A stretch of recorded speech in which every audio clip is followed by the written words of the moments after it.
pour les frères et sœurs africains, vous qui avez envie de connaître beaucoup de choses sur le Rwanda et l'Ouganda qui sont des régimes mercenaires, je vous recommande d'acheter des livres tels que celui-ci. Kagame's Killing Fields, écrit par David Imbara, qui a travaillé aux côtés de Kagame pendant 9 ans, secrétaire particulier. Il a des vérités de l'intérieur. Si vous lisez un livre pareil, venant d'un Rwandais, vous allez changer votre vision sur le Rwanda. Vous allez voir que c'est un pays de monstres. Tout ce qu'on vous parle du Rwanda, le succès du Rwanda, le Rwanda n'a jamais réussi honnêtement. Le Rwanda, c'est une entreprise criminelle. Voilà, le régime de Kagame est une entreprise criminelle. Si vous voulez savoir le nombre de plus de 50 journalistes qu'on a déjà tués, enlevés, enterrés secrètement au Rwanda, achetez ce livre. Bad News. Last Journalist in Dictatorship. Anjan Sundaram. Anjan Sundaram. Achetez ce livre. Je ne suis pas magicien. Quand je connais toutes ces histoires, je ne suis pas plus intelligent que vous. Je suis seulement curieux. Les Africains, nos frères d'Afrique, moi j'ai toujours dit, nous pouvons les comprendre. Toi, tu es au Canada, en Australie, aux États-Unis, en Europe. Les livres, c'est rien. Tu peux acheter, même si c'est en Chine, même si on dit le livre est à la Lune, un homme qui est aux États-Unis doit commander ça. Ça ne coûte pas cher. Donc, lisez aussi ces imbéciles qui nous gouvernent. Vous allez voir comment il y a trop de dirigeants imbéciles en Afrique. Cherchez ce livre, Garrison. Si vous voulez comprendre l'histoire du Rwanda, il y a des Garrison qui ont des numéros. Il y a un Garrison numéro 1, avril et mai 2019. N'achetez pas n'importe lequel. C'est là où il y a l'histoire du Rwanda. Des secrets écrits par des Américains. Si un Africain vous le dit, vous allez douter parce que l'Africain a été conditionné à accepter tout ce que l'homme blanc lui dit. Moi, j'ai fait des recherches. Donc, lisez ce livre. Vous allez comprendre. Hein? Genocide in Rwanda. Ça, ce n'est pas n'importe quelle revue. Parce que si vous lisez ici, on vous dit it's the journal of history and deep politics. Politique profonde. Les choses de la CIA. Vous voyez comment ici, il y a déjà un article là-dedans. Comment la CIA a tué Robert Fitzgerald Kennedy, le petit frère de John Kennedy. Ils ont fait l'enquête. Vous suivez les racontars là-bas d'un Africain, d'un Rwandais? Jamais. Moi, je ne suis pas l'histoire de l'air. Moi, je lis. Moi, je lis ce que les Américains de la CIA eux-mêmes ont écrit. Les inspecteurs américains. Ils ont même interviewé les gens qui ont fait la guerre du Rwanda. Ils regrettent. Nous avons tué. Mais toi, tu veux me dire que tout ça? Non, lisez. Achetez encore. Garrison, Nambatu. Ils sont au nombre de 3. La guerre du Rwanda, le génocide du Rwanda est mentionné dans 3 Garrison. Ah, je ne sais pas comment je vais trouver. Il y a encore quelque part là on parle du Rwanda. C'est quelle page? Il y a des choses quand vous lisez, voilà. C'est aussi l'histoire du Rwanda. Tutsi Hegemony. Genocide in Rwanda. L'hégémonie des Tutsis. Le grand problème qui a créé le génocide du Rwanda, c'est l'hégémonie des Tutsis. C'est écrit en anglais, pas des Américains. Tutsi Hegemony, c'est-à-dire la domination des Tutsis. Le problème, c'est que les Tutsis veulent dominer, un point trait. Qu'on ne vous mente pas. On est où on fait ceci? Mensonge. Les Tutsis veulent toujours être des rois au Rwanda. C'est-à-dire pour eux, le Rwanda, c'est un royaume. Ça ne peut jamais être un pays démocratique. Là où un Hutu peut diriger, un Tutsi ne peut pas digérer ça. Un Tutsi ne peut pas dormir, fermer les yeux. Ouvrir les yeux, regarder un président Hutu qui lui dit, faisons ceci. C'est ça la maladie du Rwanda et du Burundi. Et malheureusement, les Tutsis au Rwanda et au Burundi sont une minorité, 10%. Mais avec un esprit de domination exagéré. Mais ils ont eu la chance de trouver des partenariats avec ceux qui veulent détruire l'Afrique. C'est-à-dire, ils utilisent des minorités pour déstabiliser dans la région des Grands Lacs, là où la majorité des peuples, ce sont les Bantous. La minorité, ce sont les Nilotiques, les Tutsis. Mais comme les Blancs aiment toujours protéger, soi-disant protéger les minorités, ils aiment donc utiliser les minorités pour déstabiliser la majorité. C'est ça, en deux mots. Même à l'université, quelle est la crise qui se passe dans la région des Grands Lacs? Congo démocratique, Rwanda, Burundi, Ouganda. On te dit peu de phrases seulement en tant qu'universitaire. Un prof te dit pas plus de 5 phrases. Comment ça tu peux expliquer? Ce sont les multinationales des Occidentaux qui veulent voler les richesses de l'Afrique centrale en utilisant des minorités Tutsis pour dominer des majorités des Bantous et déstabiliser cette région perpétuellement afin de voler. Point barre. C'est ça la crise de l'Afrique. C'est ça la crise de l'Afrique centrale, de la région des Grands Lacs. Et derrière ça, il y a des raisons. C'est pour ça qu'on vous crée des Banyamulenge. C'est un mensonge. C'est un rôle qu'on leur a donné comme dans un film, le cinéma. Ils savent très bien qu'ils ne sont pas congolais, mais ils ont les grands frères derrière lui. Ils peuvent vous insulter, faire n'importe quoi. Mais sans les Américains derrière eux et les Anglais, ils n'allaient même pas ouvrir la bouche. On allait les fouetter comme ça, les gifler comme ça, ils fuient. Qui leur donne des armes? Qui ne vous donne pas vous des armes? Qui vous bloque à l'ONU? Qui vous bloque à l'Union africaine? Qui vous bloque à l'Union européenne pour donner donc le moyen à Kagame Museveni? Ce sont les mêmes Occidentaux. Afin pour raison perpétuer la guerre. Afin de faire quoi? Voler au Congo. Il y a encore quelque chose qui parle du Rwanda. Je dois vous montrer vraiment. C'est tellement nécessaire, chers frères et sœurs congolais. L'histoire du Rwanda. Ça, quand vous lisez, ce n'est pas ce qu'on vous raconte. Vous allez vous étonner. Des secrets, vous allez dire, oh, le monde est méchant. Regardez ce qu'ils ont trouvé au Congo. Tingi Tingi. C'est au Congo, hein? Là où les Rwandais étaient passés. Des camps de réfugiés qu'ils ont tués. On vous demande, après avoir tué comme ça, le livre vous dit, il fallait effacer les traces. N'oubliez jamais ce monsieur. Faites des recherches. Roger Winter. C'est l'homme qui est derrière le génocide du Rwanda. Le sang du peuple rwandais et congolais. Le plus d'1 million de Rwandais morts. Et les 12 millions de Congolais, c'est ce monsieur. Roger Winter. Kagame lui a donné même 2 médailles de la paix au Rwanda. Ce sont les gens qui bloquent l'information. Ils passent à des télévisions, c'est écrit ici. Ils sont à CNN, ABC, tout, partout. Même en Angleterre. C'est eux qui ont créé la fausse version du génocide du Rwanda. Ici, on dit c'est la fausse version. C'est eux les inventeurs. The creator of Rwanda genocide. C'est eux qui ont créé le génocide du Rwanda. Ils ont mis Kagame du côté des victimes. Or, Kagame, c'est le bourreau qui a tué beaucoup de gens au Rwanda. Lisez, Clinton Cash, l'argent de Clinton.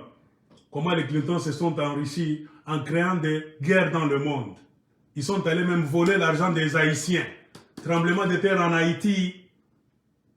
On a fait un mouvement là-bas de collecte de fonds dans le monde entier. De beaucoup de millions. Je ne sais pas par quelle magie, l'influence de la famille Clinton, la fondation Clinton doit gérer cet argent. Ils ont tout volé. Regardez le Haïti aujourd'hui, plus pauvre qu'avant. Et la même façon de voler, c'est de créer des rébellions. Remarquez, en Haïti, on est en train de tuer. On a même tué le président. Qui a tué le président? C'est ce qu'on est en train de faire au Congo. Comme on a tué Laurent Désiré Kabila. Si vous suivez les services, si vous lisez d'autres revues, c'est l'Amérique qui est en train de déstabiliser le Haïti. Pourquoi? C'est le seul pays qui a eu l'indépendance, le seul pays noir, le premier pays noir au monde à avoir l'indépendance. Le seul pays là où l'armée des Noirs, esclaves, a combattu les Blancs et les a gagnés. Il les a chassés. Les Blancs ont cette rancune là-bas jusqu'à aujourd'hui. Ils ne veulent pas voir les Haïtiens bâtir un pays. Et puis les Haïtiens ont beaucoup de traits, donc, dans leur culture, comme des Africains. Ils ont le vaudou, ils mangent le manioc, ils ne prient pas parfois à la manière des chrétiens, ils croient aux ancêtres, ils font des histoires textuellement comme les Africains. C'est pour cela que les Blancs les détestent. Il faut les laver le cerveau, pour qu'ils soient les domestiques à l'intérieur et à l'extérieur. Et la meilleure façon, il faut les casser, les détruire, pour que cette nation là-bas, libre mentalement, ne puisse jamais avoir lieu. Comprenez? C'est ça la réalité devant la destruction de Haïti. On peut lire les livres des autres. Il y a aussi les livres de nos frères congolais, Honoré Ngwanda et Patrick Mbeko. Stratégie du chaos et du mensonge. C'est ce qu'ils sont en train de vous dire. On crée le chaos au Congo, on crée des histoires mensongères, le Banyamulenge, tous sont des mensonges. Achetez ce livre. Lisez. C'est encore Patrick Mbeko. Le Canada est le pouvoir Tutsi du Rwanda. Le Canada n'est pas innocent. Comprenez pourquoi nous les Congolais, nous avons de la peine à amener donc notre dossier aux instances là-bas internationales. C'est plein des anglo-saxons. Anglo-saxons, c'est les Américains, les Canadiens, les Australiens, les Anglais, Britanniques. Donc, c'est-à-dire, c'est difficile qu'ils mettent le dossier du Congo pour juger les crimes de Kagame. Car c'est eux qui sont les pourvoyeurs des mercenaires Kagame et Museveni. C'est difficile. Ils connaissent tous la vérité, mais un mauvais cœur. C'est pourquoi vous, les Africains, vous devez savoir cette vérité. À force de trop parler, de ne pas accepter la version mensongère des multinationales de Blancs, on peut sauver et le Congo et beaucoup de pays d'Afrique. Ça, c'est un Congolais, John Kapapa. John Kapapi. Il a aussi écrit. C'est un fouleur, ce monsieur. Il vit aux États-Unis. Lies of the Tutsi in Eastern Congo, Zaïre. Les mensonges des Tutsis dans l'est du Congo, Zaïre. Il a aussi écrit très bien, avec des références. Ce livre est riche.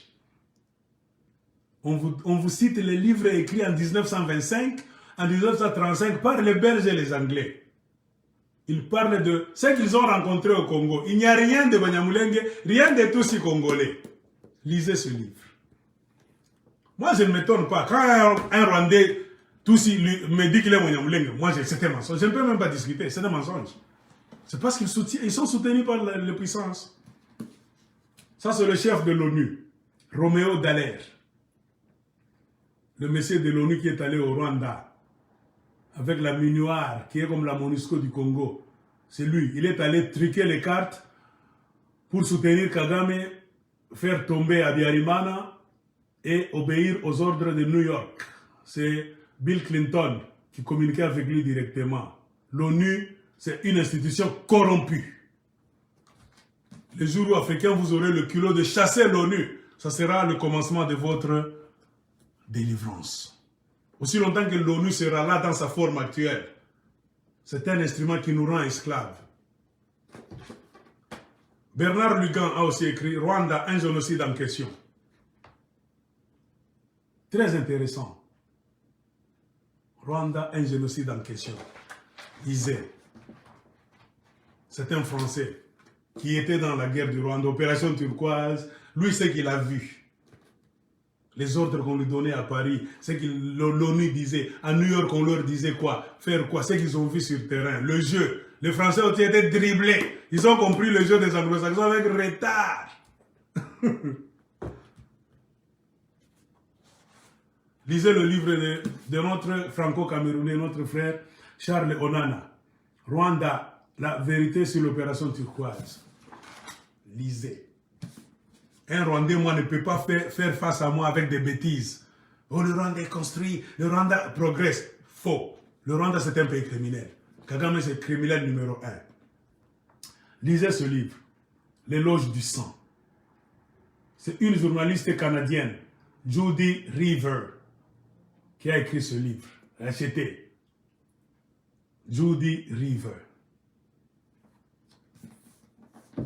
Cette femme a fait un grand travail. Kagame a envoyé même des espions au Canada, en Belgique, pour empêcher qu'on puisse publier son livre version anglaise et version française. Cette version française est sortie après beaucoup de combats. Kagame et les anglo-saxons, et même la complicité des Belges qui parlent français et des Français. Ils ont pesé à toutes les maisons d'édition. Vous n'allez pas publier ce livre-là. Pourquoi? Il y a des vérités qui choquent les États-Unis d'Amérique, le Canada et la Grande-Bretagne. Cette femme a travaillé, a mené des enquêtes, c'est une Canadienne, avec des documents, des fax, des telex que les Américains s'envoyaient avec les Français et les Britanniques. Il y a même des copies, des fax et des telex. Tu vois? Lisez, chers frères et sœurs, congolais et africains. Il y a beaucoup d'histoires. Quand vous lisez, tu vois, il y a des lettres. Ce sont des copies des lettres avec signature. Elle a eu accès aux lettres. Bon, plus de discussion. Kagame ne peut pas mentir. Bill Clinton ne peut pas mentir. Le secret de l'ONU, ils ont envoyé ce message. Là où il y a la vérité clairement de ce qu'ils étaient en train de faire au Rwanda. Lisez les copies des lettres qu'ils s'envoyaient dans le bureau. ONU, Amérique, tout ça. Des copies des lettres avec signature. Cette femme a eu accès. Un homme a, je ne sais pas, piraté, lui a donné des dossiers. Lisez des livres. Ouais. Ce sont des messages. Donc, tu lis ça. Je ne peux pas regarder un Rwandais qui vient au Congo et dire, dis, toi Rwandais, tu es Congolais depuis quand? C'est un mensonge. Des documents leur faisaient même leur plan. Lisez, chers Africains. Moi, je m'étonne. Les politiciens africains, vous avez des millions. Vous êtes riches. Vous pouvez commander des livres, on vous amène ça en Afrique. Les services secrets du Congo, ANR, ils n'ont pas de livres. Vous lisez quand? Tu ne peux jamais aller t'asseoir avec Kagame ou bien un émissaire rwandais, ougandais. Vous discutez de quoi? Tu ne connais rien. Tu ne sais pas ce qui se passe en Afrique centrale. Alors vous discutez de quoi? Des ignorances, des bêtises que Kagame vous dit, avec les voleurs américains, canadiens qui exploitent votre terre et tuent vos citoyens? Non. Informez-vous. C'est-à-dire quand vous vous asseyez comme ça, tu connais déjà la pensée de ces voleurs qui viennent. Si les politiciens congolais, avec l'appui du Parlement et du Sénat, pouvaient s'informer, écrire un mémo pour dire c'est notre pays. S'il faut nous tuer, vous allez tuer tous les Sénats congolais. Vous allez tuer tous les parlements. Vous allez tuer tous les assemblées provinciales. On allait trouver une solution au Congo. On allait trouver une solution. Ils ne peuvent pas tuer tout un pays. Non. Ils vont reculer. Le problème, c'est la présidence. On va de Lukwebo qui va même en Ouganda couper des rubans symboliques pour un abattoir là-bas. On tue votre économie pour venir commencer à déverser de la viande pourrie des Ougandais chez vous. Ce sont des leaders qu'il faut kidnapper et achever. Un homme comme Lukwebo dans un autre pays. Non, non, non, non, non, non, non. Ce papa-là est méchant. Ce papa est méchant. Ce papa est parmi les méchants du Congo. Il y a même des reçus. Cette femme a trouvé des documents. Elle a montré comme ça. Même les services secrets américains, britannico, belgo, franco, je ne sais quoi. Bouche bée. On l'a combattu. Elle a fini par publier le livre. Rwanda, l'éloge du sang. L'éloge. C'est-à-dire, comme on a tout ce que vous dites de bien sur Kagame au Rwanda, c'est fondé sur le sang. Kagame, c'est un criminel. Il n'y a rien de bon au Rwanda. Moi, je ne peux pas envier le Rwanda de Kagame. Non, les Rwandais ne sont pas... Moi, je ne parle pas des Rwandais en vrac. Le régime, là, c'est un régime sanguinaire. Kagame n'est pas un modèle. Où que ce soit dans le monde, jamais. En Afrique, c'est trop même. Lisez ce livre. Pierre Péan, Noir fureur, Blanc menteur. Les Blancs vous mentent, créent des histoires. Ils vous font entrer dans des guerres. Vous, les Noirs, là-bas, vous ne voyez que du noir, fureur. Vous vous tuez là-bas avec des eaux là-bas, les génocides. Le génocide du Rwanda, c'est un mensonge international. Un homme qui fait des enquêtes, tu lis les livres du monde. Je vous ai montré les livres des Américains. Ça sont les Français. Lisez même les livres des Belges. Un Suisse va écrire. Judy Rive, c'est une Canadienne. Lisez les livres venant des 4 écoles du monde et maintenant asseyez-vous. Vous allez conclure avec moi que le génocide du Rwanda, c'est un mensonge international. Les gens sont morts, oui. Plus d'1 million, on ne refuse pas. Mais les responsabilités, qui a fait quoi, où, comment, quand, c'est là où se trouve le mensonge. Parce qu'eux sont champions, ils vont te dire, négationniste, tu nies. Je ne nie pas. Les gens sont morts au Rwanda. Mais la répartition des tâches, qui a fait quoi, comment, quand, pourquoi, avec qui, c'est là où vous nous mentez. Le retour du Mwami, c'est là où vous comprendrez qu'il y avait des drones, des petits avions qui survolaient les camps de réfugiés rwandais Hutus au Congo, dans le Grand Kivu. On les a achevés, silencieusement. Des drones munis de silencieux. On a tué. C'est un génocide. Il y a eu génocide au Rwanda. Kagame a tué. Il y a encore génocide du côté du Congo. Le même Kagame avec ses maîtres anglo-saxons. C'est ça la vérité. J'ai encore beaucoup de livres. Ce n'est pas fini. Les fantômes du roi Léopold II. Lisez aussi, c'est un livre très important. Vous allez comprendre le Congo, c'est venu d'où. Ce livre que je vous ai présenté en français, L'éloge du sang, de Judy Rive. Moi, j'ai 2 versions. La version anglaise, c'est In Praise of Blood, The Crimes of Rwandan Patriotic Front. Ce sont les crimes du Front patriotique rwandais de Kagame. C'est Kagame qui a beaucoup tué au Rwanda. Le génocide du Rwanda, les Tutsis avaient des armes sophistiquées, les missiles. Les Hutus étaient sous embargo. C'est pour cela qu'ils ont utilisé même les bâtons, les machettes. Lisez. C'est le même livre écrit par Judy Rive.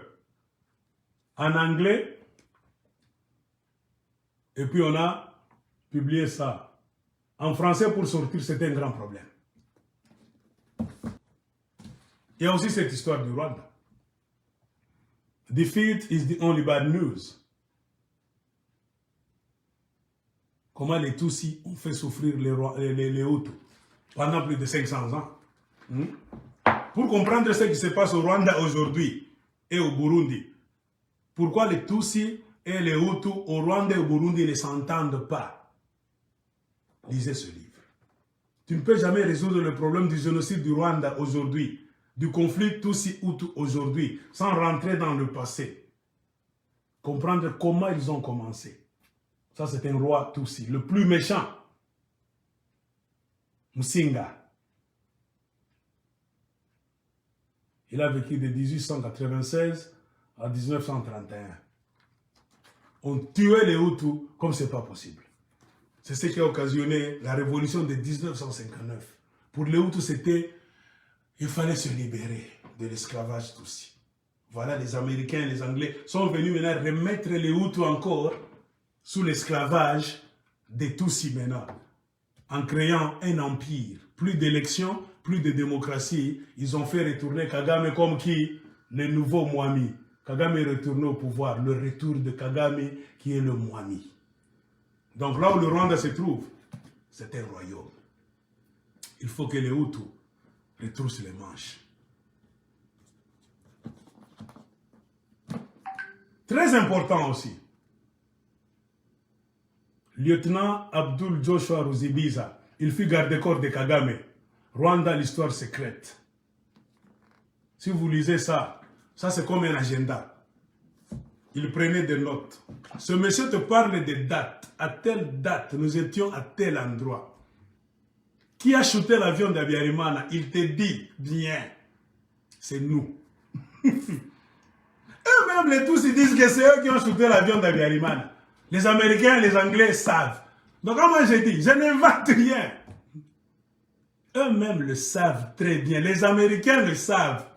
C'est la malhonnêteté internationale, l'esprit satanique, hein? Les Illuminati. C'est eux qui sont en train de nous tuer en Afrique.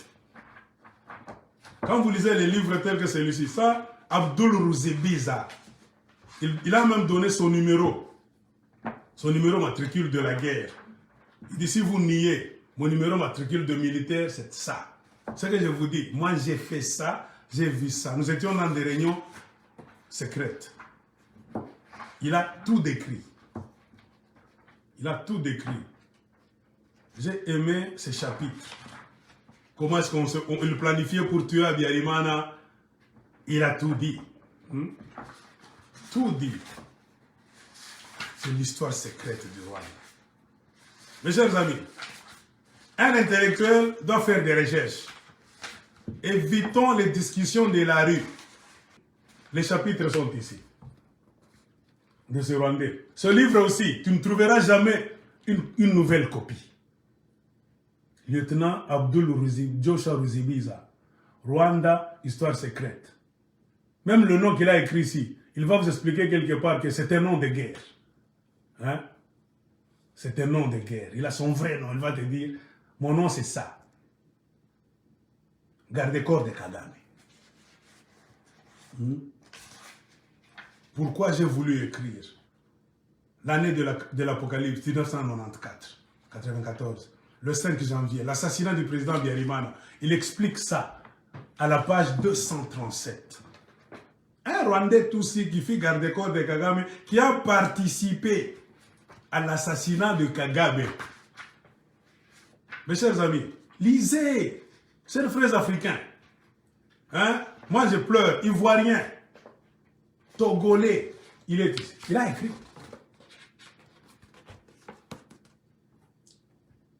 L'assassinat du président Abiyarimana.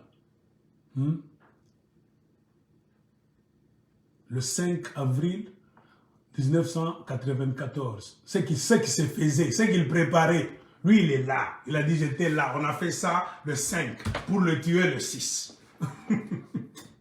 Lisez. Avec ce que j'ai dit, même si vous dites, on va me filer. Moi, je ne fais que lire. Je compare. Je vous ai montré des livres. Il y a des montagnes de livres ici. Je ne peux pas croire le livre d'un certain individu. Les Belges ont écrit. J'ai les livres des Français. J'ai les livres des Canadiens. J'ai les livres des Congolais. Charles Onana Camerounais. J'ai les livres des Américains. J'ai les livres... Maintenant, tout ce qu'ils disent, quand tu lis, tous disent la même chose. Le génocide du Rwanda, c'est un mensonge. On a tué les gens, oui. Génocide, oui. Mais la répartition des rôles, qui a fait quoi, comment, quand, où, pourquoi, avec qui, c'est là où se trouve le mensonge. Il faut leur dire ça.